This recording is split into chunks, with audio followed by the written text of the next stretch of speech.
사도행전 5장 우리가 지난 시간까지 본 내용을 좀 정리하면 이런 거죠. 표적과 기사들이 막 일어났어요. 표적과 기사들이 일어났는데 우리가 왜 일어났는지를 살펴봤어요. 왜 일어났냐? 그 당시에는 성경도 없고 신약 성경도 없고 예수의 가르침도 없고 아무것도 없었던 시절, 사람들이 예수가 부활했다라는 말을 할 때 이 알게 하고 듣게 하고 믿게 하려면 하나님으로서는 유일한 방법이셨던 거예요. 표적과 기사가 일어나서 그들이 이게 정말 하나님이 하시는 일이구나 라고 깨닫게 하는 건 그거 말고는 없었습니다. 우리가 이 출애굽하는 어떤 이스라엘의 과정, 여정에서도 보았지요. 아직 율법이 없고 말씀이 없던, 십계명이 없던 그 시대에 표적과 기사를 통해서 하나님은 말씀하시고 깨닫게 하셔서 조금씩 알게 하시는 거예요. 그리고 우리가 이 표적과 기사가 막 일어나는 장면들을 보았을 때 그들의 신앙 같은 것도 좀 보았는데, 베드로의 그림자가 지나가면 그거라도 좀 어떻게 접촉이 일어날까 소망하는 그런 신앙이었어요. 주술적 신앙이라고 말씀드렸습니다. 건강하지 않은 신앙이에요. 정말 하찮은 신앙처럼 보일 수도 있어요. 그런데 하나님은 그러한 연약한 신앙의 모습들마저도 다 받으셔서 표적과 기사를 주시고 예수를 알게 하시는데 온 모든 일들을 이루어 가신다. 참 은혜죠. 우리 가운데 그러한 표적과 기사가 있으면 얼마나 좋습니까? 근데 지금도 일어나고 경험하는 사람들도 있지만 일어나지 않고 경험하지 못하는 사람들도 있어요. 근데 우리가 위로를 받고 힘을 얻는 건 우리 가운데 이제는 말씀이 이렇게 흥왕하여진 시대가 되어서 예수 그리스도의 살아계심이 너무나 많은 고백과 증거로 말씀들로 증명되고 있다는 거죠. 이미 믿을 만한 말씀이 너무나 많고 또 이 말씀대로 살아왔던 사도와 제자와 믿는 자들의 모습들이 너무나 많이 있다는 거예요. 뿐만 아니라 더 확실한 증거, 하나님이 우리를 향한 사랑의 확증으로 예수 그리스도가 죽으셨다는 거, 이것 자체가 우리에게는 증거가 되는 겁니다. 그래서 우리 때로는 표적과 기사가 없어도 믿을 수 있는 거예요. 의지할 수 있는 거예요. 은혜가 있는 겁니다.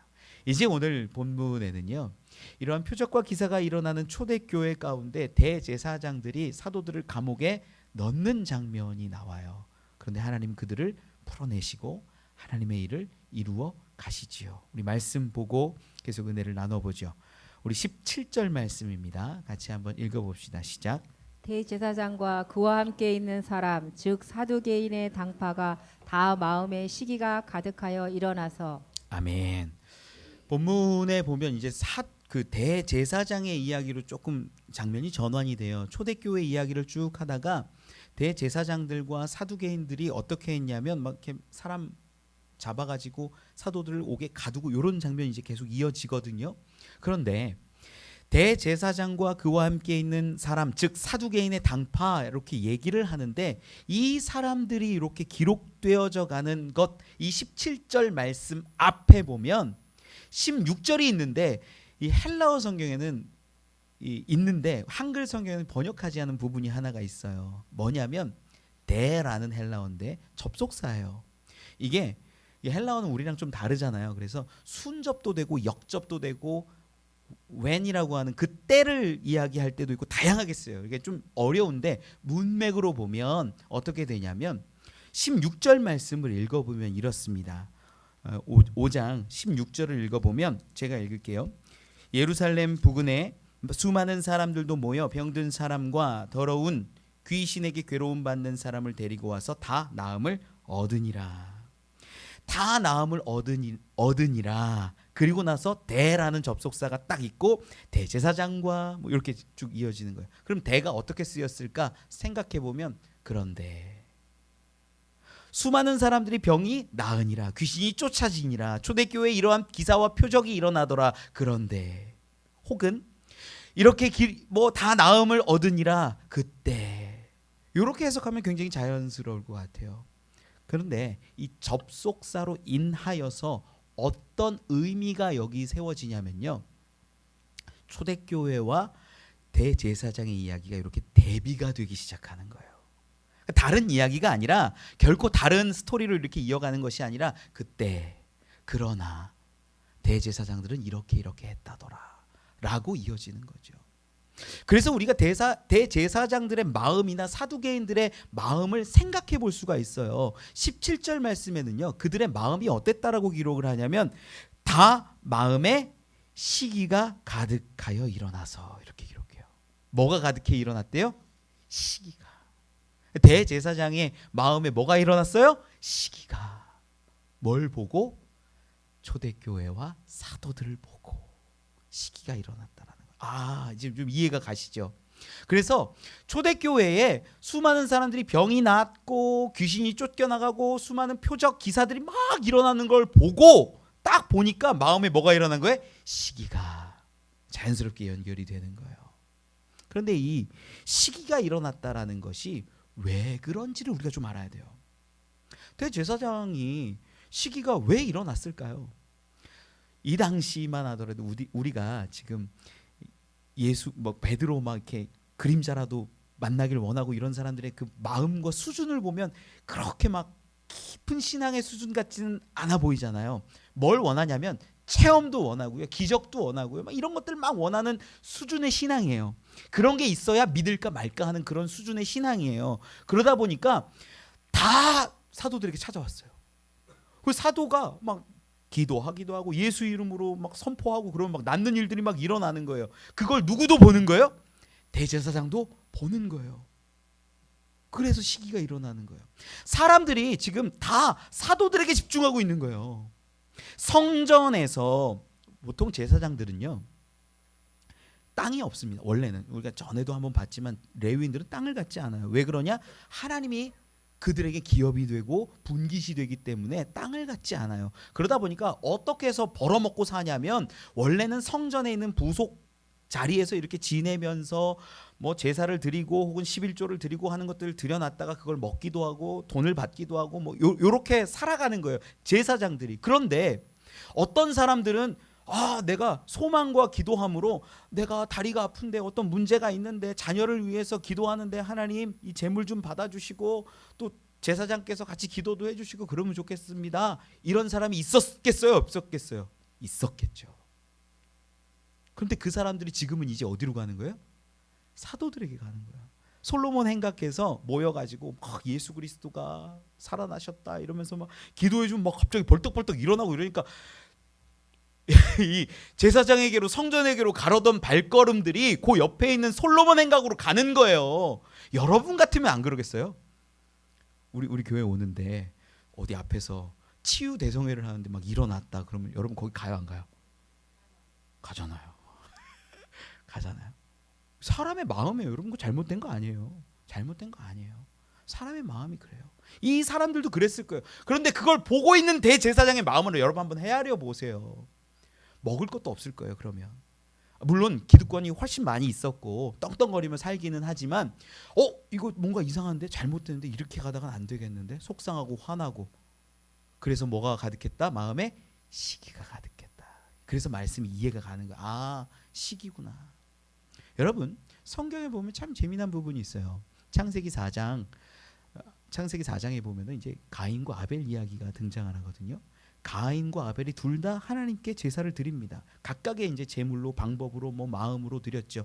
그 얘기를 깊이 할 건 아니지만 제사를 드렸는데 아벨의 제사는 하나님이 받으셨는데 가인의 제사는 받지 않으세요. 우리 4장 3절로 6절 말씀을 같이 좀 읽고 같이 계속 나눠볼까요? 3절로 6절입니다. 같이 읽어봅시다. 시작.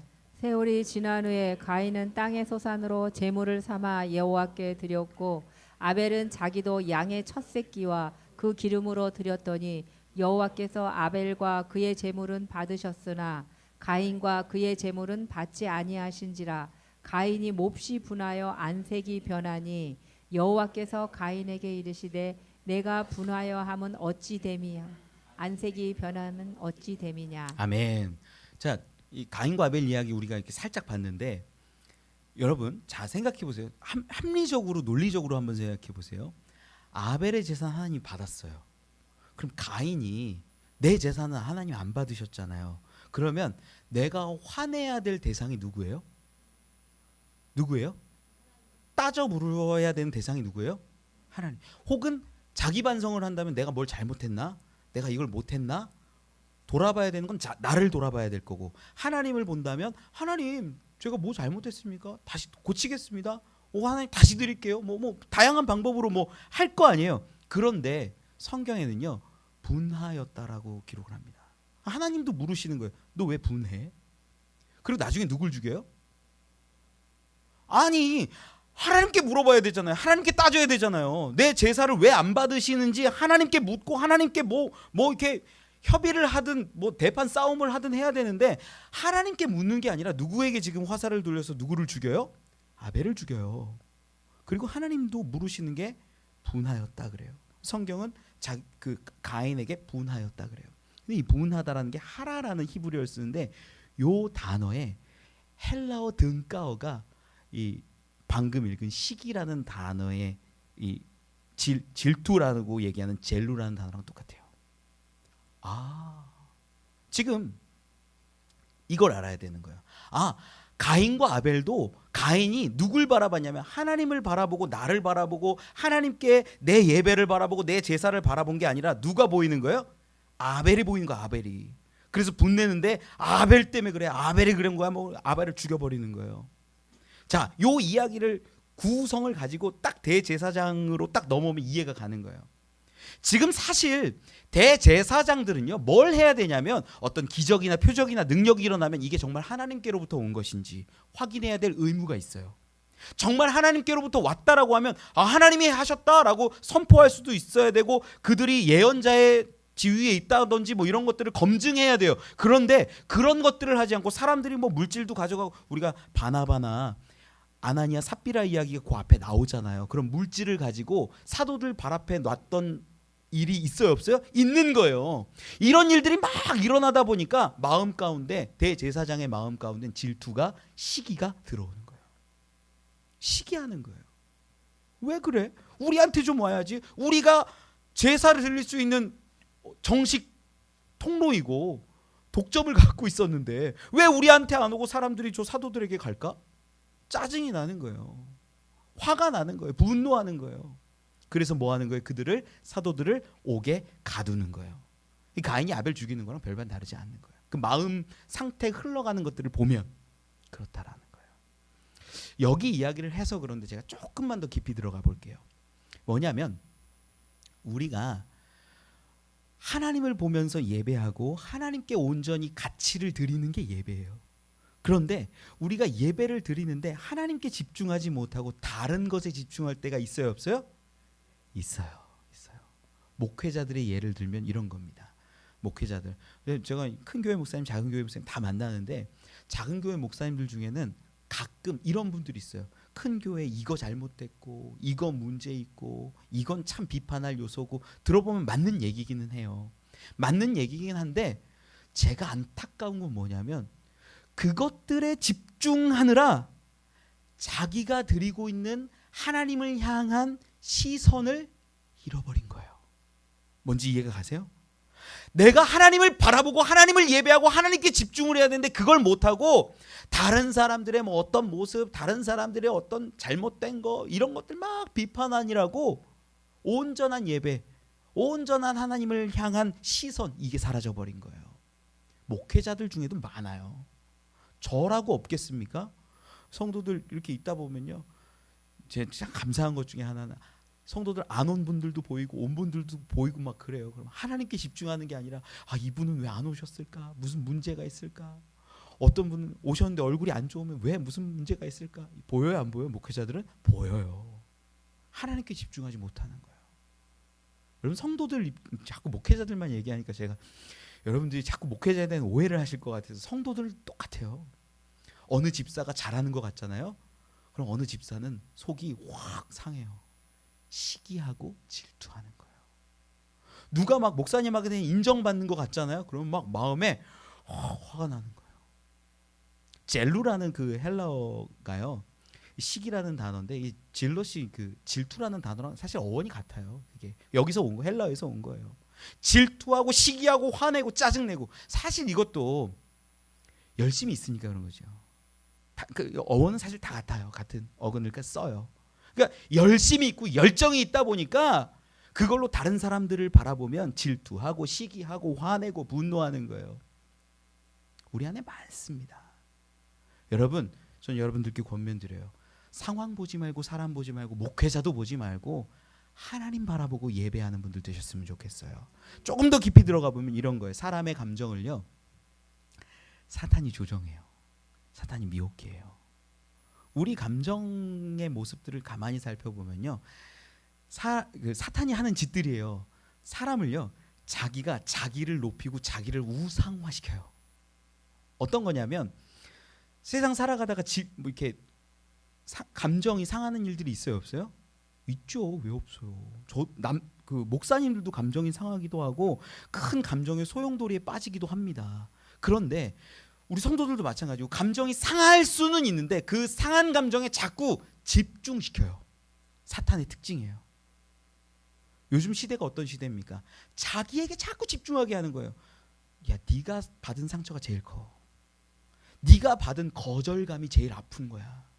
너 수치당했지, 너 치욕당했지, 그거만큼 힘든 게 어딨어 라고 하면, 그래 내가 제일 소중해, 내가 제일 귀해 라고 자기에게 집중하게 돼요. 전 말씀드려요, 상처받는 거 사실이고요, 팩트예요. 그럴 수 있어요. 그런데 점점점 사단이 미혹하게 하면 내가 받은 상처에 자꾸 집중하면서 내가 제일 속상하고 내가 제일 화나고 내가 제일 불쌍한 사람이 되고 내가 제일 존중받아야 되는 사람이 되고, 그래서 주변 사람들이 안 보이기 시작하는 거예요. 여러분, 이게 왜 제가 사탄의 미혹이고 사탄의 역사라고 이야기를 하냐면, 사탄은 원래 그 시작 자체가 교만하고 자기를 하나님처럼 높이려고 하던 자가 실패해서 사단이 되는 거예요. 마태복음 4장에 보면 예수님을 시험하는 장면이 나오는데, 첫 번째 시험이 뭐냐면, 배고프지? 40일 금식하신 다음에 배고프지? 이 돌을 떡으로 만들어봐. 그때 예수님이 하시는 말씀이, 사람이 떡으로만 살 것 아니야, 하나님의 말씀으로 살아야지. 두 번째 그 시험하는 장면이 뭐예요? 너 한번 떨어져봐. 높은 데서 떨어지면 천사가 널 받쳐주지 않겠어? 세 번째 그 시험하는 질문이 뭐냐면, 높은 곳으로 데려간 다음에 하는 말이 그거예요. 나한테 경배해봐, 나한테 예배해봐, 나한테 절해봐. 그럼 내가 이 세상 모든 것 다 너한테 줄게. 뭘 원해요? 자기를 경배하길 원하는 거예요. 사단의 기초가 자기를 높이고 자기를 우상화하는 데 있어요. 그걸 우리 사람들에게 미혹의 방법으로 심어주는 거예요. 네가 제일 중요해. 여러분, 죄송한데 우리 기독교적 신앙은요, 내가 중요한 게 아닙니다. 물론 상처받을 수 있고요, 상처받아서 감정이 상할 수 있고 아플 수 있어요. 근데 거기에 집중하는 게 사단에게 속는 거라는 거예요. 우리는 누구에게 집중하는 거다? 하나님께. 오늘 본문으로 돌아와서 대제사장들을 보면요, 사람에게 집중하고 상황에 집중하다 보니까 내가 가질 것도 없고 내가 받을 것도 없다 보니까 화가 나고 부하가 터지니까 시기하고 질투하게 되는 거예요. 정말로 건강한 모습으로 하나님을 바라보는 자가 있었다면 어떻게 했을까요? 사도들, 너희가 말하는 게 진짜냐? 우리 한번 따져보자. 성경 말씀 갖고 비교해보자. 물론 지금까지 좀 잘못한 게 너무 많았지만 좀 건강하게 했다면 그렇게 했을 거예요. 그게 맞구나. 그래, 예수가 부활한 게 맞구나. 이렇게 갔으면 하나님께 집중하는 자가 되었을 텐데, 그 집중하는 것을 못하고 사람을 보고 상황을 보고 이러다 보니까 무너지는 거예요. 화내가지고 그들을 옥에다가 가두는 것이지요. 말씀을 돌아와서 보죠. 우리 18절 말씀 같이 읽어봅시다. 18절 시작. 사도들을 잡아다가 옥에 가두었더니. 아멘. 자, 이제 사도들을 잡아다가 옥에 가두었는데, 이 사도가 베드로와 요한만인지 혹은 다른 사도들까지인지 모든 사도를 다 붙잡았는지 알 수는 없어요. 복수형으로만 그냥 돼 있어요. 사도들을 잡아다가 옥에다 가둡니다. 그러면 이제 그들의 감정적인 것으로 시작됐다는 게 정리가 돼요. 그냥 잡은 게 아니라 원래 4장에서도 날 때부터 걷지 못하던 자가 이렇게 일어나게 되고 걷고 뛰고 찬양하는 그 모습 보면서 솔로몬 행각에 모였을 때 붙잡았었어요. 똑같이 붙잡았었어요. 붙잡아가지고 막 이렇게 다툼이 있고 싸움이 있다가 너 다시는 예수 이름으로 가르치지 마 이렇게 얘기했는데, 그때 사도들이 한 말이 뭐냐면, 뭐라고? 예수 이름으로 전하지 말라고? 우리가 하나님 앞에서 너희 말을 듣는 게 옳은지 하나님 말씀을 듣는 게 옳은지 너희가 한번 판단해봐라. 이 얘기 딱 던지니까 아무 말도 못해요. 그리고 풀려났거든요. 풀려났으면 똑같은 사건으로 똑같이 그들을 잡는 게 말이 돼요, 안 돼요? 말이 안 되는 거예요, 이게. 말이 안 돼요. 똑같은 사건으로 그들을 붙잡는 것 자체가 사실 말이 안 돼요. 우리나라도 그 범죄한 것을 풀어줬다라고 하면 그걸 또 문제 삼아갖고 잡는 게 말이 안 되는 거예요. 이 당시도 이게 말이 안 돼요. 그리고 이들이 지금 왜 잡았는지도 아는데 자기 개인적인 감정이에요. 시기와 그 마음 가운데 불편함으로. 우리 확인했잖아요. 시기로 인한 그 붙잡음이라는 것. 세 번째는 또 이런 배경도 있어요. 어떤 거냐면 훨씬 많은 사람들이 이제 예수를 믿게 되어서 처음에 4장에서 이 4장 18절에서 21절 가운데 사람들을 그 사도들을 내보내 줄 때도 사람들을 보고 두려워했어요. 우리 그 부분 한번 읽어 볼까요? 4장 18절로 21절 말씀. 그 부분 화면으로 한번 띄워 주시죠. 같이 한번 읽어 봅시다. 사도행전 4장 18절로 21절이요. 화면 띄워 주시죠. 아까 1부 때 했는데. 네. 제가 읽을까요?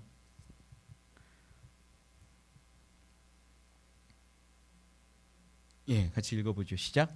그들을 불러 경고하여 도무지 예수의 이름으로 말하지도 말고 가르치지도 말라 하니 베드로와 요한이 대답하여 이르되 하나님 앞에서 너희의 말을 듣는 것이 하나님의 말씀을 듣는 것보다 옳은가 판단하라. 우리는 보고 들은 것을 말하지 아니할 수 없다 하니 관리들이 백성을 때문에 그들을 어떻게 처벌할지 방법을 찾지 못하고 다시 위협하여 놓아주었으니 이는 모든 사람이 그 된 일을 보고 하나님께 영광을 돌림이라. 백성들 때문에 얻지 못했다는 거예요. 어떻게 하지 못했다라는 거예요. 그래서 지금 원래 대제사장이 이 사도들을 붙잡는 게 말이 안 돼요. 백성들이 두려워서라도 안 되고 똑같은 일을 두 번 이렇게 이렇게 가두는 것도 말이 안 되고 자기의 마음 가운데 시기함으로 인해서 이렇게 붙잡는 것도 말이 안 돼요. 그런데 옥에 가두어 버리는 거예요. 이 옥은요, 그 당시에 사적인 감옥이 있고 공적인 감옥이 있었습니다. 우리 창세기에 보면 요셉 같은 경우가 보디발의 집에 갔다가 사적인 감옥에 이제 갇히거든요. 공적인 감옥은요, 로마가 통치하거나 이런 곳이어서 만만치가 않습니다. 일반적인 감옥이 아니에요. 보통 그냥 우리가 생각하는 그런 감옥이 아니에요. 좋지 않아요. 이 당시에 그런 공적인 로마가 통치하는 감옥은요. 그런 곳에 넣은 거예요. 뭐 때문에? 개인적인 감정 때문에. 말씀을 와서 계속 볼까요? 그러나 이제 일들이 시작되기 시작해요. 우리 19절 말씀, 오늘 본문 19절 읽어봅시다. 시작. 옥문을 열고 끌어내어 이르되. 아멘. 여기에도요, 앞에 대라는 헬라어가 그 접속사가 딱 있어요. 그렇게 그 대제사장들이 사도들을 붙잡아가 옥에 가두었지만, 그러나 사도들을 붙잡아 옥에 가두었는데 그때에, 이런 뜻이에요. 그때 하나님이 어떻게 하시냐? 주의 사자를 통하여서 밤에 옥문을 열고 끌어내었다라고 기록을 합니다. 그런데 여기 보면 헬라어 성경에는 어떻게 기록을 하냐면요, 우리 한글 성경은 옥문을 열고 이렇게 해서 옥문 하나 나오잖아요. 헬라어에는 그 문, 그 감옥 이렇게 돼 있어요. 쉽게 말하면 정관사도 두 개예요. 관사도 두 개고 단어가 두 개예요. 그러니까 그냥 옥문이 하나 열렸다라는 상징적인 의미를 하는 게 아니라 원어로 보면 어떤 의미를 담아내고 있냐면 수많은 문들이 있었겠지만 그 모든 문들이 열렸다라는 거예요. 하나님께서 일하시고 하나님께서 문을 열어내시는 것에는요, 그냥 문이 하나 열렸다라는 얘기를 하는 게 아니라 강조하고 있어요. 강조하고 세상의 모든 권세와 능력과 통치가 있을지라도 하나님이 문을 여시면 닫을 수 없다라는 거예요. 그리고 우리 가운데 보여주시는 그 장면이 이 기록되어지는 부분입니다. 놀라운 일이죠. 하나님께서는 사자를 통하여서 그의 문들을, 옥문들을 각각 열어구실 수도 있어요. 혹은 그 가운데 경비병들이 서 있었을 수도 있어요. 그런 자들의 눈을 가리셨는지 어떻게 했는지 알 수 없지만 하나님은 그 문을 여시고 사도를 끄집어 내시는 거예요. 당신의 일을 위해서. 그리고 하나님은 어떻게 이루어 가시는가 20절에 더 분명하게 기록을 해요. 오늘 본문 20절 같이 한번 읽어봅시다. 시작. 가서 성전에 서서 이 생명의 말씀을 다 백성에게 말하라 하매. 아멘. 뭐라고 이야기하냐면 성전에 가래요. 그리고 서서 이 생명의 말씀을 다 백성에게 말하래요. 어디로 가라고요? 성전으로 가래요. 성전으로 가래요. 성전. 이게 문제예요. 이게 왜 성전으로 가는 게 문제일까요? 성전에는요 대제사장의 홈그라운드예요. 우리 흔한 말로 나와바리에 나와바리. 대제사장이 늘 있고 대제사장이 통치하고 대제사장이 늘 주시하는 곳, 사는 곳이에요. 쉽게 말하면 거기가 성전이에요. 근데 하나님은 말씀하시는 거예요. 성전에 가라. 여러분 지금까지 어디에서 복음을 전했을 것으로 많은 학자들이 추정하냐면 솔로몬 행각에서 계속했을 것으로 추정해요. 솔로몬 행각까지 사람들과 함께 밀려와가지고 그 날 때부터 걷지 못하던 사람 얘기했을 때 막 복음 전하고 했을 때 3,000명이 돌아오고 5,000명이 돌아오는 일들이 일어납니다. 수많은 사람들이 남녀 큰 무리가 이제 예수 그리스도께 돌아왔다라고 성경은 증언했어요. 수없이 많이 이 초대교회 가운데 그러한 기적들이 일어납니다. 그때마다 어디 있었을 것으로 주로 보냐면 솔로몬 행각에서 중심에서 이루어졌을 것으로 봐요. 그런데 이제 하나님이 사자를 통하여서 사도들에게 명령하는 것이 성전에 가라는 거예요. 성전에. 너희를 미워하고 너희를 박해하고 너희를 붙잡았던 그들 가운데로 나아가서 서서 생명의 말씀을 선포하라는 거예요. 여러분 이게 쉬워요? 교도소에서 허락받고 나오지 않은 사람이 첫 번째로 가는 곳이 경찰서면 여러분 기분이 어떻겠어요? 말이 안 되잖아요. 교도소에서 신비한 힘에 이끌려서 문이 열려가지고 나왔는데 첫 번째로 가라 하는 음성이 들리기 경찰서예요. 이게 말이 돼요? 말이 안 돼요. 두렵고 걱정되고 염려되는 그곳이에요. 그런데 하나님 거기 가라는 거예요. 거기 서라는 거예요. 저는 이 말씀을 보면서 하나님은 당신의 뜻을 이루어내기 위해서 상황이나 환경이나 어떤 사람들이나 이런 것들을 보신다 안 보신다? 안 보신다. 성전에 가는 중요한 의미가 있습니다. 성경에요 시편 말씀을 보고 잠언 말씀을 보고 굉장히 많이 나와요. 구원이 생수가 어디서부터 흘러나올까요? 성소부터 성전으로부터 흘러나오는 거예요. 시편 20편 1절 2절을 같이 한번 읽어볼까요? 대표적으로 하나만 좀 보죠. 시편 20편 1절과 2절 같이 한번 띄워주십시오. 같이 읽어봅시다. 시작. 환난 날에 여호와께서 내게 응답하시고 야곱의 하나님의 이름이 너를 높이 드시며 청소에서 너를 도와주시고 시온에서 너를 붙드시며. 아멘. 무슨 얘기냐면요. 하나님의 구원은 어디서부터 시작된다? 시온에서부터 시작되고 성소에서부터 성전에서부터 시작된다라는 얘기예요. 그러니 생명의 말씀이 어디에서 선포되는 게 하나님으로서는 좋아요? 성전에서. 그래서 성전으로 가라고 하는 거예요. 미워하는 사도들을 미워하고 박해하는 자들이 우글거리는 그곳으로 가라는 거예요. 가라는 거. 가서 서서 생명의 말씀을 전하라는 거예요. 여러분 예수님이 어떤 분입니까? 우리 요한복음 14장 6절에도 기록을 하지만 내가 곧 길이요 진리요 생명이니. 예수 그리스도가 생명이에요. 예수는요 생명을 가르쳐주는 분이 아니라 그분이 생명이에요. 예수는요 진리를 깨닫게 해주는 분이 아니라 그분이 진리예요. 그래서 예수 그리스도를 증거하라는 이야기를요 생명의 말씀을 말하라라는 것 가운데 담겨져 있는 거예요. 그러면 제자들이 지금까지도 물론 계속 예수 그리스도를 증거했는데 성전에 서서 뭘 했을까요? 예수가 부활했다. 너희가 죽인 그가 부활했다. 3일 만에 부활하셨고 우리의 모든 죄를 사하셨다. 이런 얘기했을 거라는 거예요. 새벽 시간에 그 자리에 서서 복음을 선포합니다. 원래 유대인들 가운데 문화를 제가 간단하게 설명드리면 원래가 뜨거워요. 이스라엘. 저도 사실 못 가봐서 모르는데 뜨겁대요. 그러다 보니까 새벽 일찍부터 일하는 습관이 있답니다. 오후 한 3시면 일이 마감이 된대요. 돌아온대요. 끝난대요.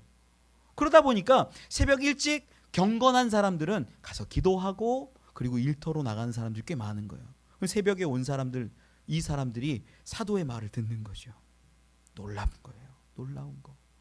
그들이 예수 그리스도를 경험하게 되고 깨닫게 되는 그 자리가 성전에서부터 시작되는 거였습니다. 여러분 저는요 이 장면을 보면서 교회의 핵심이 교회의 본질이 생명의 말씀을 전하는 데 있다라고 확신합니다. 교회는요 다른 거 아니에요. 수많은 교회들이 막 부흥하는 것도 원하고 다양한 것들을 하는데 우리도 해요. 뭐 문화센터도 하고 뭐도 하고 해요. 그런데 복음을 증거하고 예배 가운데 빠지지 않아야 되는 것 하나 있다라고 하면 생명의 말씀이에요. 이걸 놓치는 순간 교회가 교회됨을 잃어버리는 거예요. 어느샌가 사람들은요 교회 와서 요구하는 게 뭐냐면 어떻게 하면 성공할지에 대한 답을 얻기를 원하고 어떻게 하면 부흥하고 번영할지에 대한 해답을 듣기를 원해합니다. 그렇게 기도해 주기를 바라고 그런 이야기들을 소망해서 이곳에 와요. 여러분 그런데 그거 아니에요. 제가 중고등부 청년부 이렇게 많이 했었는데 고등학생 친구들은요 예배 드리잖아요. 그럼 예배 설교 안 듣습니다. 고개를 푹 숙이고 있어요. 그럼 뭐라고 얘기해야 될까요? 나 좀 봐. 볼 것 같으세요? 안 봐요. 좀 보라니까 해도 안 봐요. 어떻게 해야 돼요? 방법 없어요. 혼자 설교해요. 혼자. 많은 세상에 고등부 중등부 전사님들이 많이 그래요. 저도 그랬어요. 제가 기분이 나빠가지고 얘기했어요. 야 니네 서울대 가고 싶지? 카이스트 가고 싶지? 뭐 삼성 들어가고 싶지? 뭐 돈 몇 억 벌고 싶지? 그럼 가서 공부해. 교회 오지 마. 난리가 나요. 그때 고개를 들어요. 전도사가 좀 이상한 것 같거든요. 이상한 전도사가 온 것 같거든요. 그럼 막 얘기해요. 야 하나님의 원리가 뭐냐면 공부 열심히 한 사람이 성적 잘 받는 게 그게 원리야. 서울대 가고 싶으면 교회 오지 말고 학원을 가. 공부해. 열심히 해. 문제 하나라도 더 풀고 영어 단어 하나라도 더 외워. 그래야 서울대 가는 거야. 이제 주객이 전도가 돼요. 그러면 아이들이 저를 이상한 사람으로 쳐다봐요. 그때 제가 얘기해요. 근데 여기 왜 오는 줄 알아? 여긴 생명을 얘기하는 곳이야. 수많은 사람들이 오해해요. 교회 와서 문제 해결받고 교회 와서 부흥하고 교회 와서 돈도 벌고 교회에서 잘 되기를. 저는요 그런 것들 하나님이 여러분들에게도 주시기를 원합니다. 그런데 그게 본질은 절대 아니에요. 교회의 본질이 뭡니까? 생명이에요. 생명. 예수 그리스도예요. 그거 외엔 없어요. 다 하면 좋죠. 그것도 막 해주면 좋죠. 저도 막 CEO처럼 하고 가르쳐주고 하면 좋겠죠. 근데 거기에 본질이 있지 않아요. 여러분 우리 교회는요 본질을 바라보면서 갈 수 있었으면 좋겠고 우리 성도들이요 본질 가운데 온전히 섰으면 좋겠어요. 우리 막 그 목요일 날, 토요일 날, 또 금요일 날 새소식반 3월 14일부터 새소식반 시작해요. 새소식반 하는데요 정말 어려움 많습니다. 가서 아이들에게 복음 전하잖아요. 그러면 주변에 있는 사람들이 학부모 같은 분들이 와가지고 이거 허락받고 하세요? 애들을 왜 붙잡고 억지로 이렇게 하세요? 따져요 막. 그러면 선생님들 저희 아내랑 어떻게 되냐면요 위축돼요. 두려워요. 걱정해요. 염려해요. 최근에 일어난 사건 중에 하나는 여기 학교 앞에서 누가 초콜릿을 나눠줬는데 그 초콜릿을 먹고 몇 명 아이들이 배탈이 났대요. 뉴스에도 나고요. 경찰서에서 왔다 갔다 하고요. 그래요. 저희 아내가 막 근심하는 거예요. 어떡하냐고. 복음 전해야 되는데 어떻게 해야 되냐고. 새소식반. 세상이 그렇게 가고 있어요. 두렵게 해요. 여러분 그뿐만 있는 게 아니에요. 교회에서도요 똑같이 합니다. 두렵게 해요. 그거 뭐 의미 있냐고. 전도도 한 명도 안 되고 교회 오는 애 하나도 없는데 그거 왜 전하냐고. 교회 안에서도 그렇게 말씀하세요. 여러분 본질을 잃어버리면요 교회가 교회되지 않는 거예요. 우리가 뭐가 본질입니까? 예수 그리스도를 증거하는 거예요. 예수 그리스도의 말씀대로 살아가는 거예요. 하나님께 영광 돌리는 거예요. 그걸 잃어버리면 동호회잖아요. 어떻게 하면 멋있게 살아갈까? 어떻게 하면 잘 살아갈까? 어떻게 하면 인정받을까? 동호회잖아요 그거. 그럼 그거 아니에요. 교회는 생명을 다루는 곳이에요. 여러분 제가 그래서 저희 아내 이번에 토요일 날 전도를 하는데 피켓을 들고 있었나 봐요. 피켓 들고 전도하는데 피켓 들고 전도하면요 절로 입에서 기도가 나온대요. 솔직히 저도 몇 번 못 해봐가지고 제가 감히 그분들의 마음을 다 알 수는 없는데 째려보는 사람, 눈 부라리고 가는 사람, 뭐 하는 짓이냐고 하는 사람, 별의별 사람 다 있어요. 너무 귀한 거예요. 복음 전하고 증거하고 서 있는 그 자리가 너무 귀한 거예요. 여러분 우리요 복음을 증거하는 거요 저들이 다 우리 교회 오라고 하는 거 절대 아닙니다. 저 그런 마음 버린 지는 오래됐어요. 에스겔서 2장 5절로 7절에 보면 이렇게 기록을 해요. 우리 한번 성경 띄워줄 수 있을까요? 에스겔서 2장 5절로 7절입니다. 같이 한번 읽어봅시다. 시작. 그들은 패역한 족속이라. 그들이 듣든지 아니 듣든지 그들 가운데 선지자가 있음을 알지니라. 인자야 너는 비록 가시와 찔레와 함께 있으며 전갈 가운데에 거주할지라도 그들을 두려워하지 말고 그들의 말을 두려워하지 말지어다. 그들은 패역한 족속이라도 그 말을 두려워하지 말며 그 얼굴을 무서워하지 말지어다. 그들은 심히 패역한 자라. 그들이 듣든지 아니 듣든지 너는 내 말로 고할지어다. 아멘. 하나님이요, 진짜 하나님은 당신의 사람들에게 주시는 건 뭐냐면요, 듣든지 아니 듣든지 전해. 선지자가 있음을 보여줘. 너희 두려워하지 마. 절대 두려워하지 마. 저들은 너희를 무시해, 박해해. 그래도 두려워하지 마. 듣든지 아니 듣든지 내 말을 있는 그대로 가서 고해. 여러분, 이거예요. 지금 사도들이요, 성전으로 가는 발걸음을 보면요, 인간적인 관점으로 봤을 때는 발걸음 무거웠을 것 같아요. 지금 방금 하나님의 은혜로 이렇게 풀어주셨는데 다시 성전 가라고요? 저 같으면 솔직히 못 갈 수도 있을 것 같아요. 두려울 것 같아요. 하나님께 매이니까, 하나님께 붙잡히니까 그들은 성전으로 갑니다. 가르칩니다. 선포합니다. 생명의 말씀을 말합니다. 여러분, 우리 본질 잃지 말아야 돼요. 아무리 우리가 없어도 세상 가운데에서 복받지 못한 것 같고 세상 가운데서 인정받지 못하는 것 같아도 우리에게 복음 있잖아요. 세상 말로 가오 있잖아요. 진짜 복음이 있는데 우리가 뭘 그렇게 어렵게 살아요. 그걸로 살아가면 되는데. 여러분, 담대하십시오. 여러분, 세상 자리에서 복음을 증거하는데 주저하게 되고 나를 박해하는 것 같고 나를 미워하는 것 같고 그럴 때 지혜를 구하면서 나가는 거예요. 말씀으로 돌아와서 보죠.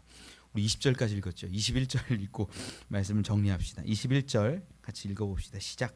그들이 듣고 새벽에 성전에 들어가서 가르치더니 대제사장과 그와 함께 있는 사람들이 와서 공회와 이스라엘 족속의 원로들을 다 모으고 사람을 오게 보내어 사도들을 잡아오게 하니오라. 아멘. 자, 21절에 기록된 건 뭐냐면 그들이 듣고 새벽에 성전에 들어가서 가르치더니, 누구예요? 사도들 얘기하는 거예요. 사도들이 성전에 들어간 거예요. 성전 맡은 자도 있고 대제사장도 있을 수 있고 다양한 사람들이 그곳에서 늘 눈을 부릅뜨고 지켜보고 있는 그곳에서 복음을 증거하고 예수 그리스도 생명의 말씀을 선포하고 있는 거예요. 그런데 보니까 대제사장들은 뭐하고 있어요? 대제사장과 그와 함께 있는 사람들이 와서 공회와 이스라엘 족속의 원로들을 다 모으고 사람을 오게 보내서 사도들을 잡아오라, 사도 데려오라는 거예요. 지금 공회를 열은 거예요. 사내들인 공회를 다시 열어가지고 얘네들을 어떻게 할지, 어떻게 잡아서 가만두지 않을지 이런 것들을 얘기하려고 사람들 다 모아가지고 지금 옥에 사람을 보내서 사도들 잡아와라, 데려와라 이렇게 시킨 거예요. 자, 그럼 여기서 확인되는 게 있어요. 대제사장이 지금 사도들이 성전에 들어와서 복음을 증거하고 있는 걸 알아요, 몰라요? 알아요, 몰라요? 모르는 거예요. 대제사장이, 사두개인들이 지금 사도들이 성전에 들어와서 복음을 증거하고 선포하고 사람들에게 가르치고 있는 이 사실을 몰라요. 그리고서 하는 말이 사람들 보내가지고 사도들 잡아와라 이러고 있는 거예요. 사도들은 지금 어디 있는데? 성전에 있는데. 성전에 있는데.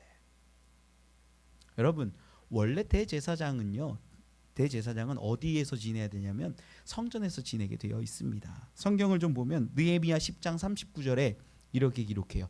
우리 성경 띄워주실까요? 느헤미야 10장 39절 우리 같이 읽어보죠. 시작. 곧 이스라엘 자손과 레위 자손이 거제로 드린 곡식과 새 포도주와 기름을 가져다가 성소에 그릇들을 두는 골방, 곧 섬기는 제사장들과 문지기들과 노래하는 자들이 있는 골방에 둘 것이라. 아멘. 여기까지. 자, 제사장들, 문지기, 노래하는 자들이 있는 골방에 두라라고 이야기합니다. 성전에 이렇게 부속실들이 있어요. 골방들이. 거기에서 지내라는 거예요. 역대상 9장 33절에 보면 이렇게 기록을 해요. 역대상 9장 33절 제가 읽을게요. 또 찬송하는 자가 있으니 곧 레위 우두머리라. 그들은 골방에 거주하면서 주야로 자기 직분에 전념함으로 다른 일은 하지 아니하였더라. 레위인들이 어디 살았다고요? 성전에 있는 골방에 살았다는 거예요. 주야로 거기에서 다른 거 안 하고 오직 찬양하고 제사에 관련된 일하고 이렇게 살았다라는 거예요. 사무엘상 3장에 보면 사무엘이 어디서 잠들어요? 성소에서. 여호와의 언약궤가 있는 그곳, 지성소는 아니었겠죠. 밖에서 잠들어요. 기름 붓고 뭐하고 관리하고. 그러다가 하나님의 음성을 듣는 거예요. 대제사장이 어디에 있어야 될까요? 성전에 있어야 되는 거예요. 그런데 마치 사무엘 시대에도 엘리는 그 성전에 있지 않고 자기 침소에 누웠다가 하나님의 음성을 듣지 못해요. 똑같아요. 지금 이 대제사장들이요, 성전에 사도들이 와서 복음을 증거하고 있고 예수를 증거하고 있는데 그걸 모르고 자기는 뭐 하고 있냐면 이 사람들 잡아다가 공회 열어가지고 끝내버려야겠어, 이런 생각하고 있는 거예요. 저는 이 장면을 보면서 이 제사장들의 모습과 사도들의 모습이 완전하게 대비되고 있음을 보아요. 뭐냐, 어떤 거냐, 이런 거예요. 대제사장은 이 재판을 하는 자리를 열어요. 죽이는 자리죠. 누군가를 억압하고 죽일 수 있는 그러한 자리를 열어요. 지금 준비하고 있어요. 그런데 사도들은 뭐 하고 있어요? 생명을 선포하고 있는 거예요. 예수 그리스도를 증거하고 있는 거예요. 대제사장은 여러분 이 굉장히 자유한 사람 아닙니까? 대제사장이면 능력 있고 힘도 있고, 그런데 자기의 상한 감정에 붙잡혀서 시기심, 질투심으로 가득해서 묶여버린 자라는 거예요. 자유한 것처럼 보이지만 분노하고 화내고 그 마음이 가득해버려요. 그런데 사도들을 한번 보세요. 사도들은요, 묶여 있으나 하나님이 자유케 하셨고, 그들은 자유할 수 있으나 하나님이 말씀하세요. 성전에 가서 생명의 말씀을 전하. 하나님께 묶인 자더라라는 게 보이는 거예요. 하나님이 말씀하시면 따라가는 거예요. 대제사장과 사도들이 이렇게 많이 달라요. 대제사장은요, 자기 뜻대로 할 수 있는 사람입니다. 자기가 주인 된 사람이에요. 그런데 사도들은 어떻게 합니까? 하나님의 뜻이라면 나를 핍박하고 나를 박해할 수 있는 그곳으로 걸어갈 수 있는 순종하는 자들이었다라는 거예요. 말씀을 보면 이렇게 분명하게 대비되지요. 시간이 많이 가서 말씀을 좀 정리할게요. 저는 하나님이 우리를 좀 세상 가운데 보내실 때 힘과 능력을 많이 주셨으면 좋겠다라는 생각을 했어요. 그런데 예수님이 누가복음 10장 3절에 보면 이렇게 말씀하세요. 내가 너희를 보냄이 어린 양을 이리 가운데 보냄과 같도다. 좀 사자처럼 보내주시면 좋겠는데 세상에 일대가 많아가지고 사자처럼 힘 주시고 능력 주셔가지고 사자우 한번 날리고 다 도망가게 하고 하나님 나라 선포하고 그러면 좋겠는데 어린 양처럼 보내신다는 거예요. 예수님이. 왜 그러실까? 지금 제자들 사도들 모습 보면요, 대제사장은요 죽일 수 있는 권세도 있어요. 권세가 있는 자들의 공회 열어가지고 하면 돼요. 그런데 그 길로 걸어가요. 죽을 수도 있음을 알면서. 여러분, 이게 그리스도인의 걸음걸음입니다. 오늘 말씀을 맺으면서 이 말씀만 좀 읽고 같이 정리하면 좋을 것 같아요. 고린도후서 6장 8절로 10절이거든요. 우리 8절 끝에 있는 우리는 속이는 자부터 읽으면 좋을 것 같아요. 8절 우리는 속이는 자 같이 읽어보죠. 시작. 우리는 속이는 자 같으나 참되고 무명한 자 같으나 유명한 자요, 죽은 자 같으나 보라 우리가 살아있고 징계를 받는 자 같으나 죽임을 당하지 아니하고, 근심하는 자 같으나 항상 기뻐하고, 가난한 자 같으나 많은 사람을 부요하게 하고, 아무것도 없는 자 같으나 모든 것을 가진 자로다. 아멘. 전 여러분들이 세상에서는 우리 무시하고 우리 박해하고 멸시해도 이런 자로 살아가셨으면 좋겠어요. 저도 그런 자로 살아가고 싶어요. 우리 함께 힘을 내요. 세상 바라보지 말고, 상황 바라보지 말고, 사람 바라보지 말고, 내 감정에 집중하지 말고 하나님 바라보고 하나님 말씀하실 때 그 말씀에 순종하여 생명의 말씀을 말할 수 있는 자들 되기를 원합니다. 그러한 어린 양같이 순결한 저와 여러분 우리 되길 축원합니다.